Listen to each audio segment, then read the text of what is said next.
ہے کہ ہم ایک ایٹمی طاقت اس لیے ہیں کہ ہمیں انڈیا سے خطرہ ہے اور کشمیر پر ہماری جنگیں ہو چکی ہیں. تو اوباما نے آ کے یہ ڈاکٹرن پیش کی کہ اگر ہم کشمیر کو کسی طرح آکشن کر دیں, بیچ دیں, نیلام کر دیں, کوئی نہ کوئی کمپرومائز کر دیں, تو پھر پاکستان کے پاس ایک تو یہ کہ انڈیا سے لڑنے کا جواز نہیں رہ جائے گا اور دوسرا نیوکلیئر ویپنز کا جواز بھی نہیں رہے گا اور پاکستان آرمی فوکس کر سکے گی مغرب میں اپنے آپ کو طالبان کے خلاف. تو یہ کشمیر میں اگر یہ داخل ہونا چاہتے ہیں تو کسی نیک نیتی کی وجہ سے نہیں, وہ سخت بدنیتی کی وجہ سے. اچھا, یہاں پر جو ایک لطف آیا کہ انڈینز کبھی بھی امریکنز کی انوالومنٹ یا کسی بھی پاور کی انوالومنٹ کشمیر ڈسپیوٹ میں ایکسپٹ نہیں کرتے. انہوں نے اپنے پالیسی کو ہمیشہ مینٹین رکھا, نہ یو این کو دخل دینے دیتے ہیں, 60 سال ہو گئے یو این پہ بات ہی نہیں کرنے دیتے, نہ وہ امریکنز کو. تو جب ہولبرگ کو یہ مینڈیٹ دے کے بھیجا گیا کہ تم کشمیر پہ بھی بات کرو گے تو سب سے زیادہ بفرے انڈینز, اور یہ اللہ کے فضل سے ہی پاکستان کے لیے بھی بہتر ہو گیا کہ یہ جو سنسٹر گیم پلان لے کر جس نے یوگوسلاویا توڑا تھا, ڈیٹون پیس ایگریمنٹ, جس نے جو فائنلی یوگوسلاویا کو ڈس انٹیگریٹ کرنے میں جس شخص کو رول تھا, جس نے جا کے باقاعدہ یوگوسلاویا کو توڑ کے سربیا, مونٹینیگرو, کروشیا اور بوسنیا میں تبدیل کیا, اسی مینڈیٹ کے ساتھ اس کو پاکستان بھیجا گیا ہے. اور یہ شخص پاکستان کو ڈس انٹیگریٹ کرنے کے لیے آیا ہے اور اللہ کے فضل سے ناکام ہے اور ہو رہا ہے. ڈس انٹیگریشن کی آپ نے بات کی اور ہالبروک صاحب اس کے آپ نے بتایا کہ پرانے جو ہیں وہ ماہر ہیں, کو توڑ کر آئے, پرانے ماہر ہیں. سر یہ بتائیں کہ کبھی بلز اور کبھی پالیسیز ایفپا کی صورت میں ہو یا کیری لوگر بل کی صورت میں ہو, کون سی ایسی شکیں ہیں جو اگر ریموو کر دی جائیں اس بل پہ؟ کئی لوگ اس کو بہت اچھا بل بھی سمجھتے ہیں کہ ایڈ آ رہی ہے, پاکستان ضرورت پہ اس وقت, اکنامک کرائسس, یہ ساری دنیا میں کرنچ, کون سی ایسی شرائط ہیں جن کو آپ سمجھتے ہیں کہ ریموو کیا جائے؟ ایک بات ذہن میں رکھیے گا, پاکستان کا کرائسس تعلیم نہیں ہے. پاکستان کا لوگ کہتے ہیں تعلیم بہت ہو جائے گی, ملک میں عام ہو جائے گا تو حالات ٹھیک ہو جائیں گے. پاکستان کی کرائسس انسٹیٹیوشنز اور ادارے نہیں ہیں, بڑے اچھے اچھے ادارے ہمارے پاس موجود ہیں. پاکستان کو جو تباہ و برباد کیا ہے جذبات نے, وہ کرپشن ہے. کرپشن نے کیا. یہاں پہ اعلیٰ ترین تعلیم یافتہ پڑھے لکھے لوگوں نے ملک کو بیچ کے کھا گئے ہیں اور پھر این آر او کے ذریعے سب کو معاف کرا کے حکومتوں میں بھی واپس لیا. اور جو این آر او سب سے زیادہ کنٹروورشل بل ہے ہماری تاریخ کا, میرا سمجھتا ہوں پورے بل میں کرپشن کی کوئی بات ہی نہیں کی. اور جو کیری لوگر بل آیا ہے, دیکھیے اس میں بڑے بڑے اعتراضات ہم آپ کو سمپل بتا دیتے ہیں. پہلی بات یہ کہ اس بل کو کہا جاتا ہے کہ یہ سویلین ڈیموکریٹک انسٹیٹیوشنز کو مضبوط کرنے کا بل ہے. اس کے نتیجے میں پاکستان میں سویلین ادارے مضبوط ہوں گے, عوام الناس کو تعلیم اور کھانے پینے کی چیز اور سڑکیں پہنچیں گی.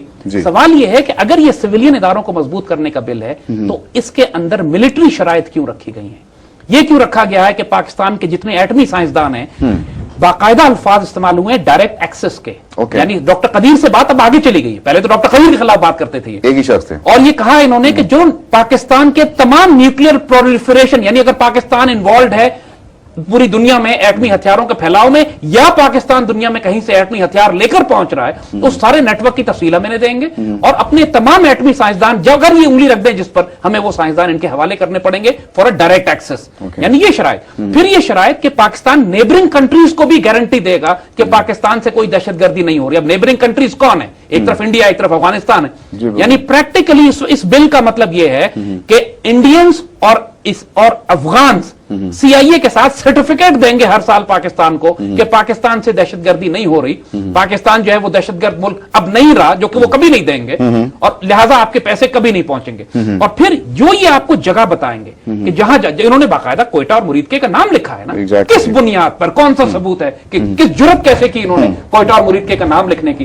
کہ ہم وہاں حملے کریں گے اور بمباری کریں گے اور دہشت گردوں کے مرکز تباہ کریں گے. وہی بات ہم کر رہے ہیں. دیکھیے سارا ایشو یہ Kerry Lugar bill we do not accept. اس کو اگر یہ سویلین بل بنانا چاہتے ہیں تو ٹھیک ہے, ضرور امداد دیں, $1.5 کی ساری فوجی شرائط نکال دیں, ساری شرائط نکال دیں اگر اتنے سنسیئر ہیں. اینڈ اف دے تھنک کہ اگر یہ $1.5 ارب دے کے سال کا پوری قوم کی عزت اور آبرو اور نیوکلیئر پروگرام اور ہمارے تمام پاکستان کے نیشنل سیکورٹی انٹرسٹ کمپرومائز کروا سکتے ہیں, تو پھر ہم وہی کہیں گے جو اقبال نے کہا تھا, تار لا ہوتی اس رزق سے موت اچھی جس رزق سے آتی ہو پرواز میں کوتاہی. Pakistan security, honour and dignity will be compromised, we do not accept it. اور پھر انہوں نے بھی ریکگنائز اب کیا, جب پریشر ایک پبلک آؤٹ کرائے ہوا ہے تو امریکن ڈپلومیٹس بھی کہہ رہے ہیں کہ ہاں الفاظ غلط ہو گئے اس کے اندر, ہماری گورنمنٹ نے فیصلہ کیا ہے کہ اس کو واپس بھیجا جائے گا کہ کچھ شقیں نکال دی جائیں. ایکنالج تو سب نے کیا ہے کہ اس میں پرابلم ہے.